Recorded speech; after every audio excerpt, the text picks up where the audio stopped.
Cooperative എഡ്യൂടെക്കിന്റെ BCom third semester major business regulation ക്ലാസ്സിലേക്ക് സ്വാഗതം. ബിസിനസ് റെഗുലേഷൻ എന്ന പേപ്പറിന്റെ ആദ്യ ക്ലാസ് ആണിത്. ഫസ്റ്റ് മൊഡ്യൂളിന്റെ ഫസ്റ്റ് പാർട്ടായ definition and importance of business regulation, business law എന്നീ ഭാഗമാണ് ഈ ക്ലാസ്സിൽ ഉൾപ്പെടുത്തിയത്.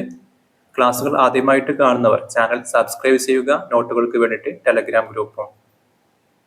നമുക്ക് ആദ്യ ഭാഗത്തേക്ക് പോകാം. ബിസിനസ് റെഗുലേഷൻ, ബിസിനസ് ലോ എന്നതിന്റെ മീനിങ് ആണ് ആദ്യം പറയേണ്ടത്. ബിസിനസ് റെഗുലേഷനും ബിസിനസ് ലോയും രണ്ടും രണ്ട് കാര്യങ്ങളാണ്. ബിസിനസ് റെഗുലേഷൻ എന്ന് പറയുമ്പോൾ ഒരു രാജ്യത്ത് അവിടുത്തെ ബിസിനസ് നല്ല രീതിയിൽ മുന്നോട്ട് പോകാൻ വേണ്ടിയിട്ട് സർക്കാർ ഉണ്ടാക്കുന്ന നിയമങ്ങളെ, ചട്ടങ്ങളെ, മാനദണ്ഡങ്ങളെ ബിസിനസ് റെഗുലേഷൻ എന്ന് പറയാം.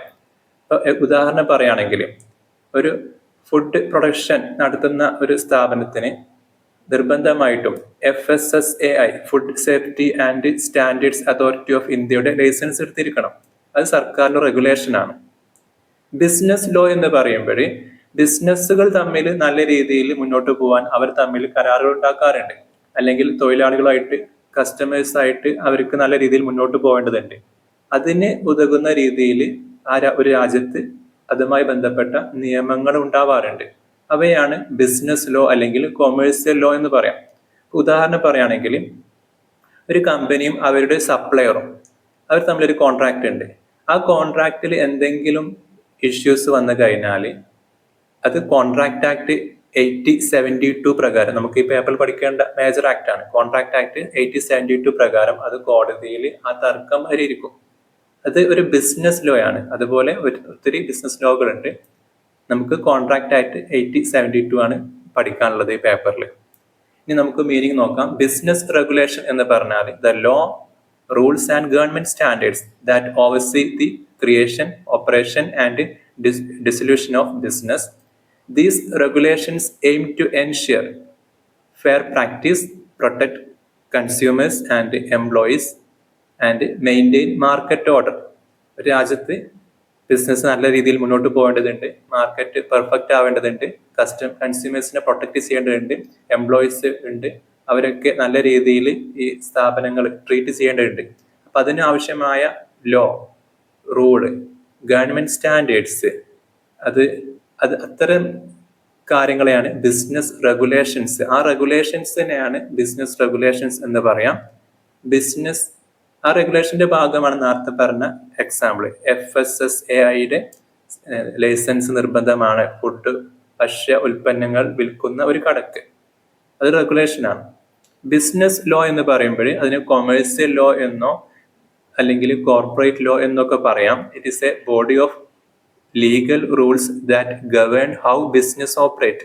ഒരു ബിസിനസ് സ്ഥാപനം എങ്ങനെയാണ് പ്രവർത്തിക്കേണ്ടത് എന്നതിനെ സൂചിപ്പിക്കുന്ന അല്ലെങ്കിൽ അതുമായി ബന്ധപ്പെട്ട നിയമങ്ങളാണ് ബിസിനസ് ലോ എന്ന് പറയുന്നത്.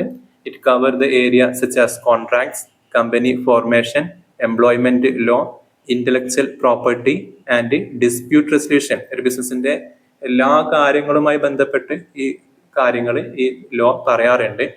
നേരത്തെ ഒരു എക്സാമ്പിൾ പറഞ്ഞിട്ടുണ്ടായിരുന്നു. കോൺട്രാക്ട് ആക്ട് 8072 പ്രകാരം രണ്ട് ബിസിനസ് സ്ഥാപനങ്ങൾ തമ്മിലുള്ള ഒരു കരാറ് ഏർപ്പെട്ട് കഴിഞ്ഞാൽ, ആ കരാറിൽ എന്തെങ്കിലും ലംഘനം വന്നു കഴിഞ്ഞാൽ അത് കോടതിയിൽ പരിഹരിക്കപ്പെടാറ് അതുമായി ബന്ധപ്പെട്ട കോൺട്രാക്ട് ആക്ട് 8072 പ്രകാരമാണ്.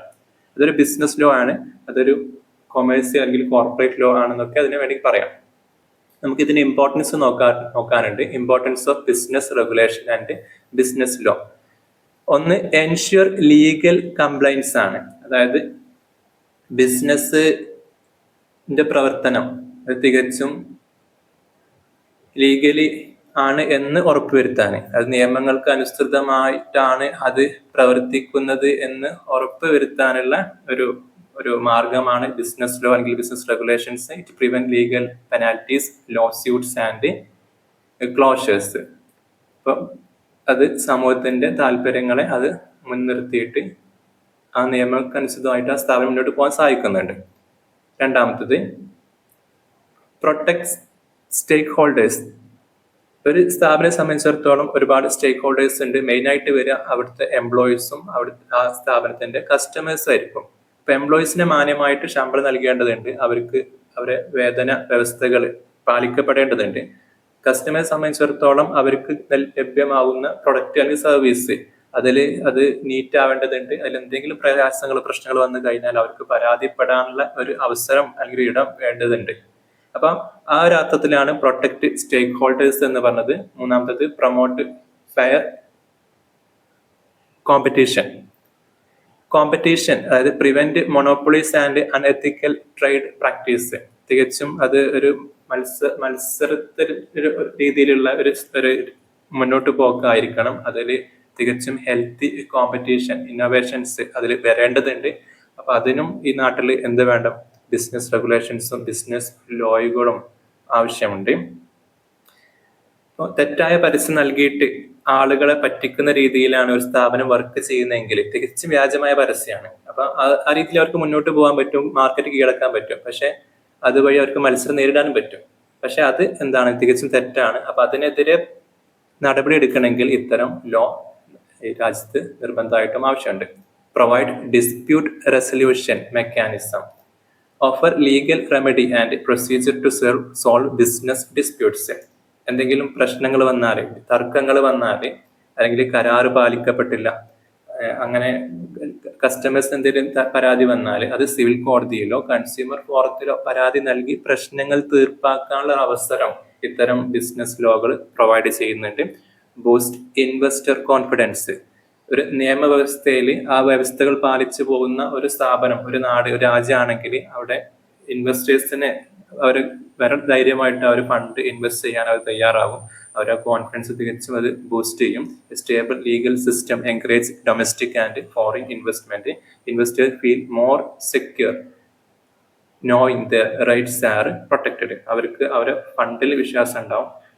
അത് നല്ല രീതിയിലാണ് ഈ കമ്പനി നിയമപ്രകാരമാണ് കമ്പനി വാർഷിക റിപ്പോർട്ടുകൾ അല്ലെങ്കിൽ ഓട്ട് റിപ്പോർട്ട് പബ്ലിഷ് ചെയ്യുന്നുണ്ട്, ക്വാർട്ടർലി റിപ്പോർട്ട്സ് പബ്ലിഷ് ചെയ്യുന്നുണ്ട്, സമയാസമയത്ത് കാര്യങ്ങൾ അറിയിക്കുന്നുണ്ട്, ഏജിയും വിളിച്ചു ചേർക്കുന്നുണ്ട് എന്നതൊക്കെ തികച്ചും ഇൻവെസ്റ്റേഴ്സിന് പോസിറ്റീവാണ്. 6. Encourage corporate responsibility. Regulations enforce environment standards, labour law, ethical practice, promote sustainable and social responsible business.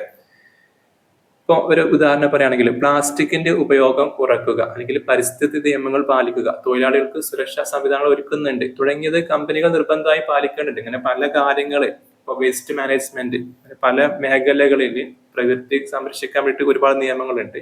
ഓരോ സെക്ടർ വൈസ് ഒരുപാട് നിർദ്ദേശങ്ങളുണ്ട്, റെഗുലേഷൻസ് ഉണ്ട്, ലോകളുണ്ട്. അപ്പൊ അതൊക്കെ പാലിക്കുമ്പോൾ തീർച്ചയായിട്ടും എൻകറേജ് കോർപ്പറേറ്റ് റെസ്പോൺസിബിലിറ്റി എന്ന ഒരു സ്റ്റേജിലേക്ക് അത് എത്തും. ഏറ്റവും last supports economic growth by ensuring smooth business operation and protecting interest. Law contribute to economic development and job creation. ഇതിന്റെ എല്ലാത്തിനെയും ആകത്തുക എന്ന് പറയുന്നത്, അല്ലെങ്കിൽ നിയമങ്ങൾ പാലിക്കപ്പെടുക, കമ്പനി നല്ല രീതിയിൽ മുന്നോട്ട് പോവുക എന്നത് തീർച്ചയായിട്ടും അവിടെ തൊഴിലവസരങ്ങൾ ഉണ്ടാക്കും.